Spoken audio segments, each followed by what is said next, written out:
तो हमें जिस पल का बेसब्री से इंतजार, वो टाइम, वो घड़ी आ चुकी है। तो इस एपिसोड में हम सीक्रेट इन्वेजन के एपिसोड 6 का एक्सप्लेनेशन करेंगे। बिना डीएनए से सुपर बने, सुपर मतलब सुपर स्क्रल बने। तो चलिए इस एपिसोड 6 का एक्सप्लेनेशन स्टार्ट करते हैं।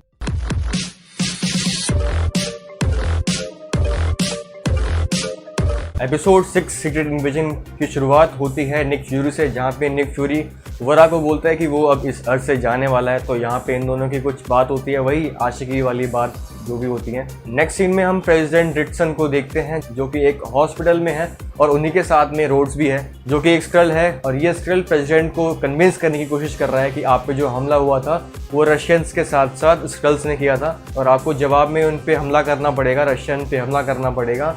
तभी सोनिया स्क्रल रोडी को फ़ोन करती है और बताती है कि जो निक फ्यूरी है वो बौखला गया है और वो इस अटैक को रोकने के लिए प्रेसिडेंट से मिलने इस हॉस्पिटल में आने वाला है। सोनिया रोडी को बोलती है कि हमें प्रेसिडेंट को इस हॉस्पिटल से निकालना होगा और रोडी सोनिया की बात मानने भी लग जाता है। रोडी सोनिया की बात मान के प्रेसिडेंट को बचाने के लिए वहां से निकालने की कोशिश में लग जाता है। नेक्स्ट सीन हम देखते हैं फ्यूरी रशिया के अंदर उसी स्क्रल बेस में चला जाता है और वो बेस के उसी रूम में जाता है जहाँ पे वो मशीन रखी हुई थी सुपर स्क्रल बनाने की। और क्योंकि ग्रेविक ने वहाँ की हवा में रेडिएशन डाल दिया था तो बूढ़े निक फ्यूरी को दिक्कत हो रही थी ब्रीथ करने में, सांस लेने में। और यहाँ पे देखते हैं कि जो ग्रेविक है वो चिड़ा हुआ है, उसके अंदर भड़ास है, गुस्सा है, वो सारा गुस्सा वो निकालता है और वही पुरानी बातें बोलता है कि उसने धोखा किया है, उसने अपना प्रॉमिस नहीं निभाया है और निक फ्यूरी ने सभी स्क्रल्स का फ़ायदा उठाया है, ये सब बोलता है। इसके बाद निक फ्यूरी ग्रेविक से एक डील करता है और डील ये थी कि फ्यूरी ग्रेविक को वो देने को तैयार था जिसकी ग्रेविक उससे मांग कर रहा था, जो कि था एक हार्वेस्ट।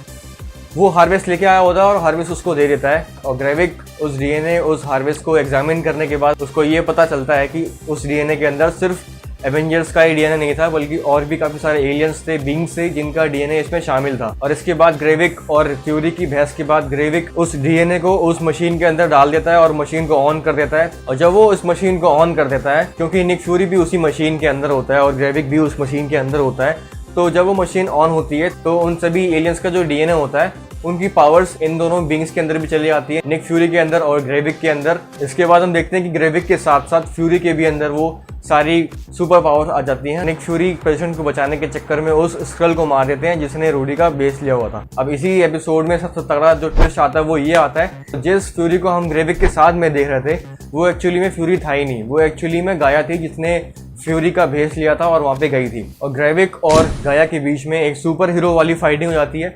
आई वॉज एक्सपेक्टिंग कि यार ये वाला जो सीन है वो थोड़ा बहुत लंबा चलेगा और ये जो एपिसोड है वो कम से कम 1 घंटे का तो होगा, लेकिन अली सलीम ने इस एपिसोड को आधे घंटे में निपटा दिया। अली सलीम वही बंदा है जिसने ये वेब सीरीज डायरेक्ट करी है। खैर, गाया और ग्रेविक की लड़ाई में ग्रेविक मारा जाता है। नेक्स्ट सीन में हम देखते हैं कि अमेरिकन प्रेसिडेंट रिटसन एक अनाउंसमेंट करते हैं टीवी पे आके और वो बोलते हैं कि वो इस धरती पे सारे जितने भी स्क्रल्स हैं वो उन सबको ख़त्म कर देंगे, मार देंगे।